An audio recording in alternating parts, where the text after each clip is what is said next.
Yo, what is up guys? Delboy here, aka Blue Collar Sports TV. Hopefully you guys are doing well. If you're new here, smash that like, hit subscribe, all of that good stuff. So the news you've all been waiting for. The return of Dillian White has been announced. If you can't tell, I am being a little sarcastic. But yeah, Dillian White returns to the ring on the 15th of December in Gibraltar. Another fight for Dillian Whyte outside the UK. Of course, back in March he fought in Ireland against Christian Hammer on a small hall type of show. And he continues that trend by fighting in Gibraltar.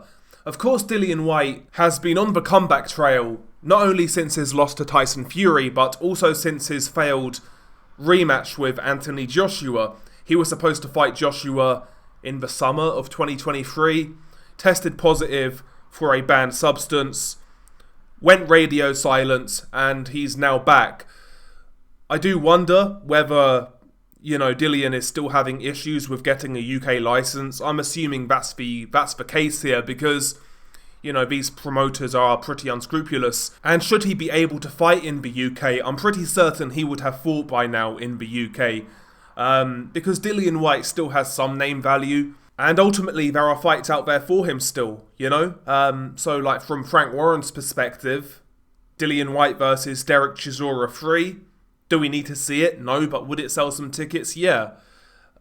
Dillian Whyte versus Joe Joyce is another example. There are domestic fights out there for Dillian Whyte. Even a Joshua rematch, even now, if they want to get Joshua on the comeback trail, maybe they could use a guy like Dillian Whyte. So, the fights are there, the opponents are there for Dillian Whyte, but no promoter has seemingly wanted to work with Dillian Whyte, especially in the UK, so I am assuming there are some things going on in the background in regards to Dillian Whyte being able to fight in the UK. But yeah, we shall see, I guess, in the coming months. I'm sure that will reveal itself sooner rather than later. But yeah, Dillian Whyte returns on the 15th of December. And he is fighting an absolute pudding.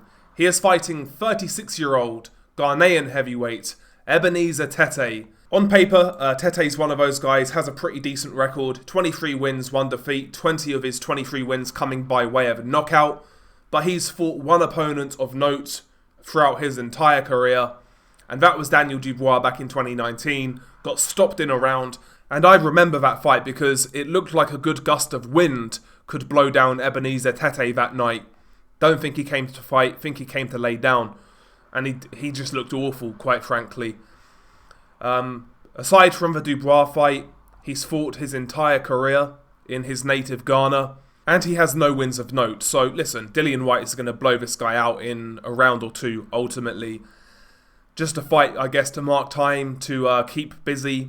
But ultimately, even for a keep busy fight, this is bad. Because there are heavyweights out there who are on the circuit, who are at least durable, who at least can give you a few rounds. So, like, for example, Dillian could use somebody like Senad Gashi, for example. A guy who is going to get beat, but at least go some rounds. And there's a whole host of heavyweights like that throughout the division. Even a guy like, the Ukrainian journeyman, Doboshenko, who recently knocked out Matty Harris. Yeah, he's got a losing record, but I don't think that guy's ever been stopped. And he's similar to, like, Kamil Sakalowski, for example. A guy whose record is far worse than Ebenezer Tete's, but he would beat Ebenezer Tete, So yeah, even for a stay busy fight, keep busy fight, tick over fight, this is a very bad opponent. A very bad opponent. Ebenezer Tete is not beating anybody inside the top 100 within the heavyweight division, as far as I'm concerned. He's absolute trash. So yeah, it is what it is. Who's actually putting on this show is a good question. I'm looking on BoxRec and it's a promoter called Michael Ofo from Platform Sports. Never heard of him. And on the undercard, by the way, you've got a Dillian Whyte heavyweight in Thomas Carty, Irish heavyweight.